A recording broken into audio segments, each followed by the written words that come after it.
मुझे ये पूरा विश्वास है कि वो सही सुरक्षित हालत में होगा और वहाँ पर हम पूजा पाठ मंदिर की ओर से पूर्ण रूप से व्यवस्थित तरीके से उसको करा सकते।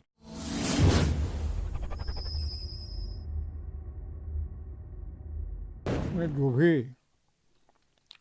पूर्व पहले से स्थापित मूर्तियाँ होंगी, हालांकि मैंने देखा है उसके दीवारों पर बने हुए हैं चित्र, उसमें सभी देवताओं के विग्रह बने हुए हैं और उसकी पूजा भी होती थी और ठीक उसके सामने 1 महीने तक रामचरितमानस का उपदेश होता था, वाचन प्रवचन होता था, निरंतर होता था कार्तिक महीने में।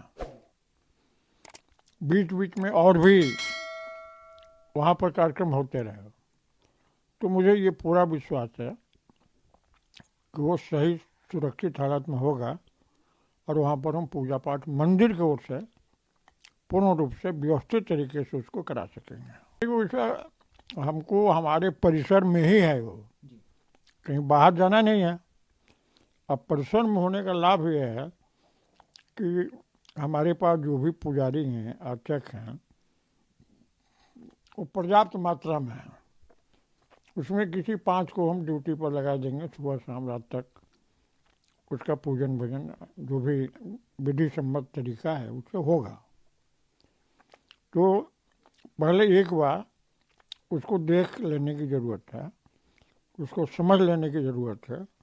फिर आपस में भी जो हम लोग अधिकारी हैं, कमिश्नर साहब हैं, डीएम साहब हैं, या अभी एक नए कार्यपालक आ गए हैं, कल हम लोग मिलकर बात करेंगे और उसका निरीक्षण करके एक निर्णय लेंगे। हिंदुस्तान के हिंदुओं के लिए दुर्भाग्य ही है कि उन्हें अपने ही देश में, अपने ही मंदिर के लिए, अपने ही देश के मुसलमानों से कानूनी लड़ाई लड़नी पड़ रही है। श्री राम नगरी अयोध्या से शुरू हुई ये कानूनी लड़ाई अब मथुरा काशी तक पहुंच गई, जिनमें से अयोध्या की कानूनी लड़ाई तो हिंदुओं ने जीत ली और रामलला मंदिर में विराजमान भी हो गए, तो वहीं अब काशी का ज्ञानवापी विवाद जोर पकड़ने लगा है, जिस पर देश की अदालतें बड़ी ही तेजी के साथ सुनवाई कर रही हैं। कुछ ही दिनों पहले जहां एएसआई की सर्वे रिपोर्ट ने बता दिया कि हिंदुओं के विशाल मंदिर को तोड़कर विवादित ढांचा बनाया गया, तो वहीं अब बुधवार को ही वाराणसी की जिला अदालत ने एक और बड़ा फैसला सुनाते हुए हिंदुओं को ज्ञानवापी परिसर में पूजा पाठ का अधिकार भी दे दी, जिसे हिंदुओं की बड़ी जीत माना जा रहा है।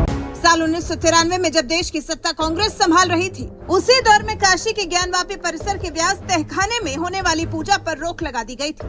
उसके बाद कई सरकारें आईं और चली गईं, लेकिन कोई भी सरकार नंदी महाराज के सामने मौजूद व्यास तहखाने में हिंदुओं को पूजा का अधिकार नहीं दिला सकी।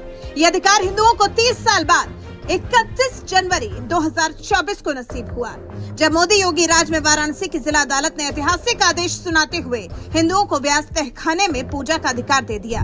जी, सारे लोगों को, भक्तों को, पुजारी को, सारे लोगों को जाने की। तो जो भी काशी विश्वनाथ मंदिर में दर्शन करने जाते हैं वो सारे लोग अब जा सकते हैं वहाँ? जी बिल्कुल बिल्कुल बिल्कुल जा सकते हैं। तो एक बड़ी बात होगी, एक बड़ी बात है कि जहाँ पर मैं ये कहना चाहता हूँ जो जस्टिस KM पांडे ने राम मंदिर में 1 फरवरी 1986 को ताला खोलने का आदेश दिया था, मैं आज के इस ऑर्डर को उसी की तुलना में देखता हूं।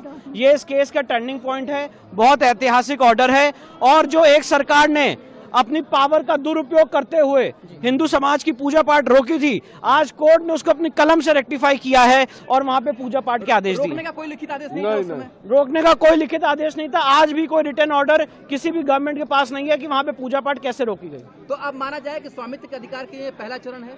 ये बिल्कुल पहला चरण है और बहुत जल्दी लीगल केस हम पूरा करेंगे और केस जीतेंगे। इस ऐतिहासिक आदेश के बाद जहां हिंदुओं में जबरदस्त खुशी देखी जा रही है, तो वहीं दूसरी तरफ मुस्लिम पक्ष को जबरदस्त झटका लगा। कोर्ट के इस आदेश के बाद तो मुस्लिम पक्ष अब सीधे हाईकोर्ट जाने की तैयारी कर रहा है। मुस्लिम पक्ष के अधिवक्ता इकलाक अहमद ने तो साफ इनकार कर दिया कि व्यास तहखाने में कोई मूर्ति है ही नहीं, और इस आदेश के खिलाफ ऊपरी अदालत जाने का ऐलान कर दिया। उसको हम इस तरह देखते हैं कि वो कानून को ओवरलुक करके स्पेशल वर्शिप एक्ट, वक्फ एक्ट और सन 1937 का फैसला, सन 2022 में जो वकील कमिश्नर की रिपोर्ट है, जो एसआई की रिपोर्ट है, सबको ओवरलुक करने के जो तो जनपद न्यायाधीश ने आदेश किया है। इन सारे फैसलों में कानून में कहीं भी नहीं लिखा है कि दक्षिणी तहखाने के अंदर कोई मूर्ति पाई गई। अब आगे इन दोनों आदेश को लेकर, दोनों आदेश के खिलाफ हम माननीय उच्च न्यायालय इलाहाबाद जाएंगे। हाँ, फौरन अपील करेंगे। मुस्लिम पक्ष के एक और वकील निजामुद्दीन तो इस फैसले से इस कदर खफा नजर आए कि मीडिया के सामने अपना पक्ष रखते हुए झुंझला गए और जब मीडिया से बात की तो एक ही बात कही कि हर आदेश के खिलाफ हम हाई कोर्ट जाएंगे। ये फैसला हमारे लिए पूरी तरह से गलत है। सब ऊपर से नीचे तक बिके हुए। ऐसा है कि हम बहुत बयान दे चुके हैं, आप उन लोगों से कनेक्ट कर लीजिए। अरे वही रिएक्शन जाएगा भाई, आप लोग समझते नहीं बात क्या को। फायदा है? एक स्टेटमेंट ले गए आदमी, बारी बारी हम 10 आदमी हैं, सबको एक बयान देते रहे, हमारे बयान में डिफरेंस निकल जाएगा तो आप लोग उसको भी निकाल देंगे। बात को बात कैसे देख रहे हैं कि मतलब उस आर्डर के खिलाफ हम अपील भी जाएंगे, बस बात खत्म हो गई। हम क्यों जाएंगे? इस मामले से जुड़े 2 निर्णय पर आया है। एक तो देख रहे जिला प्रशासन दूसरा आज नियमित तौर पर पूजा पाठ की व्यवस्था तय करेगी। तो ये क्या आपको लगता है कि नहीं पूरे मामले को लेकर हमें हाईकोर्ट जाना चाहिए, आगे जाना चाहिए? बिल्कुल लगता है, तभी तो कह रहा हूँ कि हाईकोर्ट जाऊंगा। इसी भी आप पर कह रहा हूँ आपसे, हाईकोर्ट जाएंगे, बिल्कुल जाएंगे। हम हर आर्डर के खिलाफ जाएंगे। इसी में लिखो ना। क्या मानते हैं कि ज्ञानवापी परिसर में आपकी कहीं न कहीं इसके लिए एक आगे के केस के लिए एक चुनौती हुई है, एक बड़ा ये फैसला रहा है जो आगे का जो भी निर्णय आपके नजर में बड़ा फैसला है, हमारे लिए कोई बड़ा फैसला नहीं है। मेरे लिए फैसला सारा गलत है, क्योंकि सब नीचे से ऊपर बिके हुए हैं, तो किसको सही माने? ज्ञानवापी मामले में वाराणसी की जिला अदालत से जो ऐतिहासिक फैसला आया है उससे मुस्लिम पक्ष के वकील को कितनी तकलीफ हो रही है ये इनके बयानों से आप साफ समझ सकते हैं। इनके झुंझलाहट देख कर क्या आपको लगता है कि मुस्लिम पक्ष गंगा जमुनी तहजीब की मिसाल पेश करते हुए ज्ञानवापी हिंदुओं को सौंप देगा? शायद नहीं। इसीलिए इस फैसले के खिलाफ मुस्लिम पक्ष ने हाईकोर्ट जाने का ऐलान कर दिया है। बहरहाल जैसे जैसे ज्ञानवापी मामला आगे बढ़ रहा है, आपको क्या लगता है अयोध्या की तरह यहाँ भी हिंदू पक्ष कानूनी लड़ाई जीतेगा? अपनी राय हमें कमेंट कर जरूर बताएं। इस वीडियो को शेयर कीजिए फेसबुक पर, व्हाट्सएप पर, यूट्यूब पर। जल्द मिलते हैं अगले वीडियो में, तब तक के लिए आप सबका इस वीडियो के अंत तक बने रहने के लिए दिल से धन्यवाद। तो स्वाभाविक रूप से इस पे निर्णय होना चाहिए और मैं अपील करूंगा मुस्लिम समाज से भी